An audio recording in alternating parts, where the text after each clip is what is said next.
Whenever you're ready, Coach. All right. Surprised y'all are still here for me.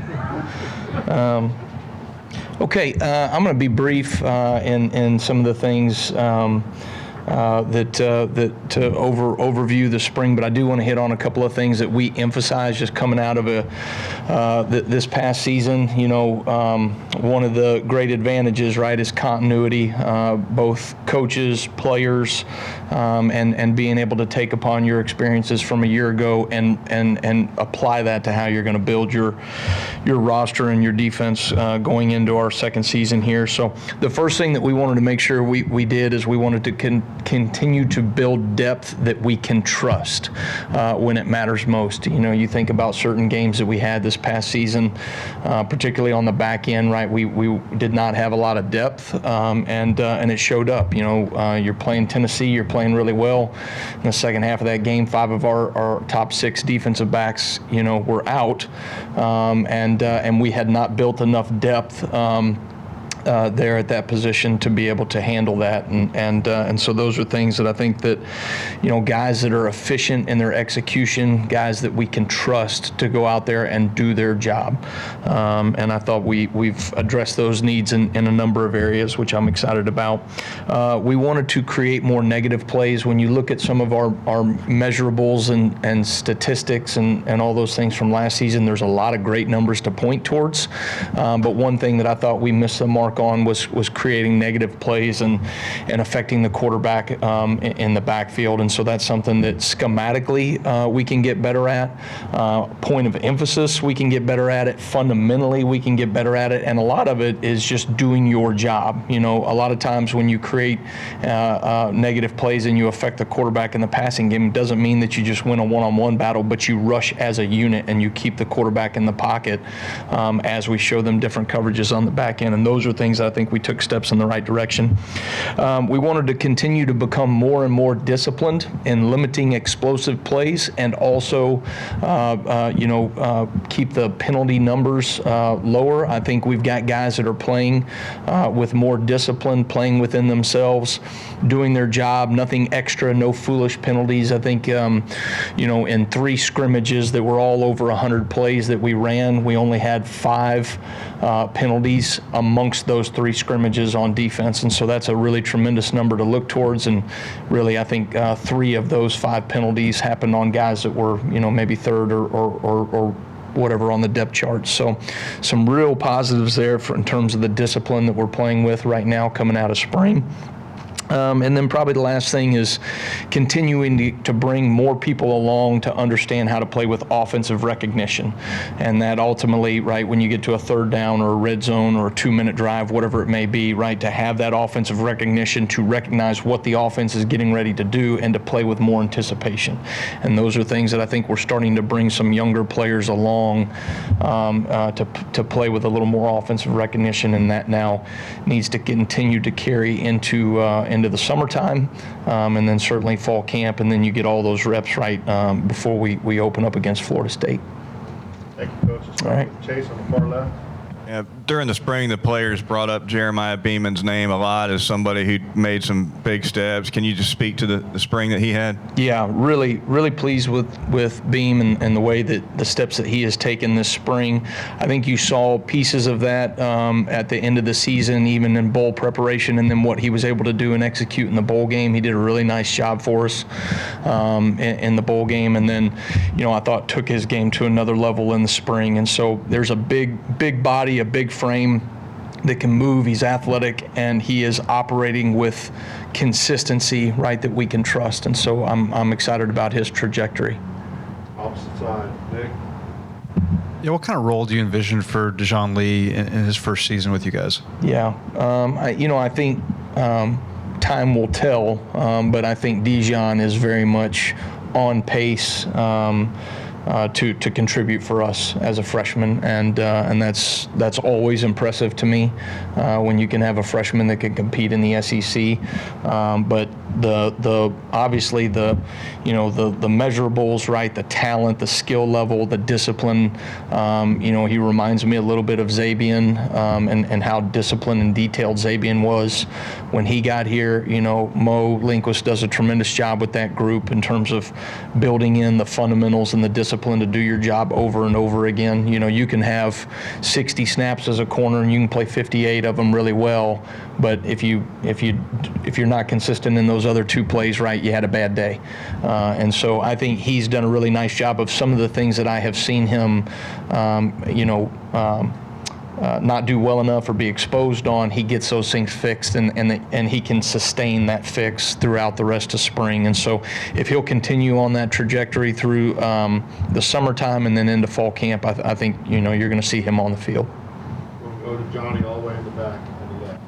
LT Overton had some flashes of brilliance last year, especially that A&M game.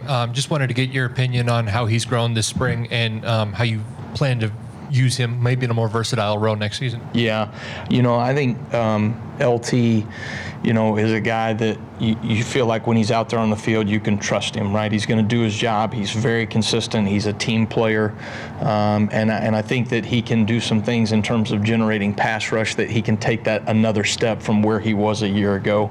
At times he affected the passer, but I think in terms of being able to finish in the backfield, that's something that we hope that I think we see him taking steps in the right direction amongst a number of other guys up front there. But to me, LT has worked his tail off to put himself in position to compete at really the highest level, of the SEC, and so we're excited for him and excited to kind of see him take that next step.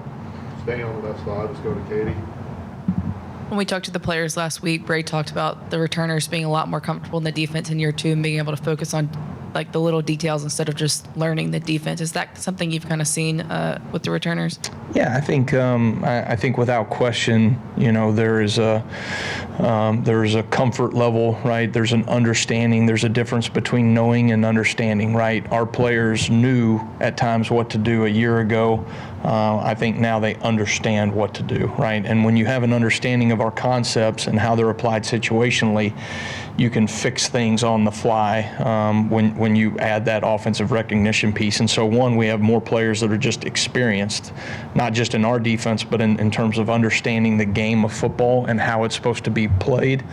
And then, I think there's a tremendous amount of buy-in right now. I think our guys are excited about what we're doing. We've been able to have continuity in the defense and also add some wrinkles that the guys like. And so, you want them to have fun. You want them to be excited to come to work. You want them to be challenged mentally and physically. And I think that we have kind of hit all of those metrics this spring. Jump over to the right side to Alex. You've got Damani and Zabian coming back. You're excited, obviously, about Dijon. Cam Calhoun's made good strides, it sounds like. And, oh, by the way, you have Chuck McDonald coming in. Yeah. Where do you fit all these guys in? And is it a fun problem to solve as a defensive coordinator? Yeah, I think, we have something that we didn't have a year ago, which is depth on the back end, right? And that, that's exciting.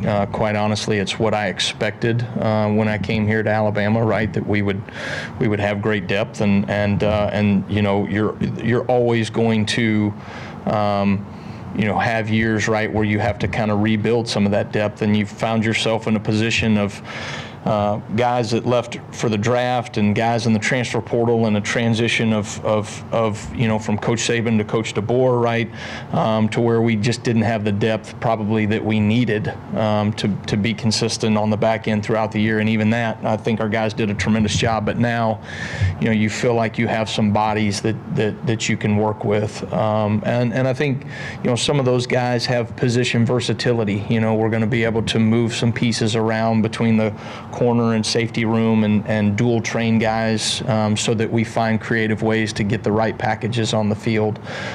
Because I think, to your point, these are the questions that I ask myself and the staff all the time. How do we get our best 11 on the field in the right moments? You know what I mean? And that's really my job, to be able to figure those things out, be it packages, be it situationally, and then ultimately, right, how do we make sure that the best 11 represent us when we step on the field for the first play and the last play. We've got time for a couple more questions, starting with Colin on the left. Hey, Kane. I'm wondering what you've been able to see from Ivan Taylor. What has he been able to glean from watching, I guess, Keon Sabb recover, but still be a part of the room, from Bray Hubbard, like those veterans that kind of know your system and know what to expect out of Alabama safety? I mean, I would absolutely love to have Ike Taylor on our team, who just finished with the Pittsburgh Steelers, but his son Ivan Taylor is doing a really good job with us as well. So he's really done a nice job. Ivan is really like he's got a ton of energy. He's excited to be out there every single day. He's got a hunger to learn, and I think, you know, he's probably one of the best open field tacklers I've seen as a freshman, and being able to get people on the ground. You know, that is a very challenging, difficult skill, and certainly one that. You know, that I think he's really come in probably way above average for what you would see for a young freshman.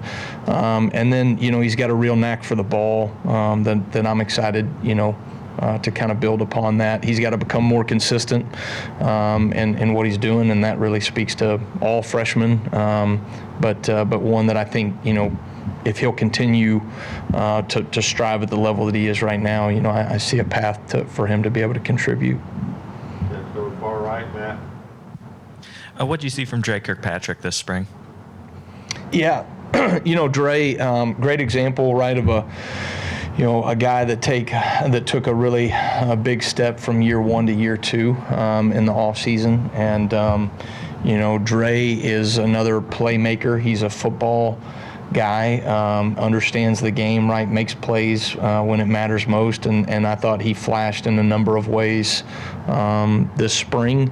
And then, you know, the thing that is exciting to me is you saw some of those things a year ago, but the highs and the lows, right, there was too much, you know, of a polarizing you know, player there, right? Whereas now I think he's playing at a much more consistent level, and he's also making plays. You know, he's another guy that has position versatility. We can play him at, you know, the safety position and the nickel position, and so excited to kind of work with him, you know, this summer carrying into fall camp as well. All right, thank you, Coach. Okay, thanks, guys. Roll Tide.